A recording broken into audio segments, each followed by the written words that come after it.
Creating jobs is actually job number one for a lot of lawmakers this week on Capitol Hill. The most recent unemployment figures reaffirm really just this urgency, especially for minorities. LaQuanda Waters is one of our faces of this story. She is an example of how government stimulus can work for you. Sarah Lee has her story. Lab technician LaQuanda Waters says she wears her white lab coat with pride. Not too long ago, her outlook wasn't quite as bright. I served customers that sat at the bar and drank all day. At 6 o'clock in the morning, we were opening the doors for people to get their wine. Her paycheck, $6 an hour. It wasn't the future Waters wanted. But with just a high school education to compete in a tough economy, her options were limited until a program supported by federal stimulus dollars convinced her to leave her job at the bar and go back to the books.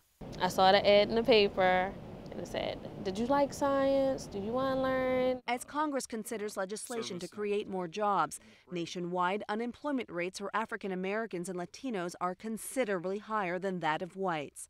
In the shadow of Capitol Hill, a report issued by D.C. area governments shows minority joblessness here is even higher. As you look at the question around minorities here, unemployment numbers are extremely high. I think the key becomes education. And we're also going to transfer the material. Career training programs like this one at Baltimore's Biotechnical Institute of Maryland are working to offer that education.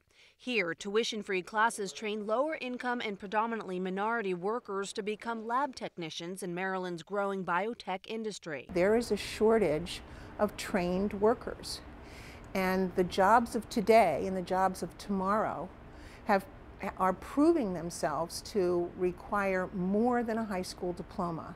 The Institute operates on private and philanthropic funding, but donations are drying up.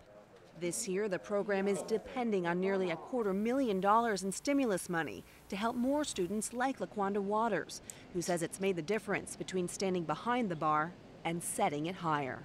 I went from being indecisive and not knowing what I wanted to do to having a stable job that I love. The Biotechnical Institute of Maryland boasts an 80% placement rate for graduates, some of whom, like LaQuanda Waters, the woman in our story, continue to study for more advanced degrees. Sarah Lee for CNN, Washington.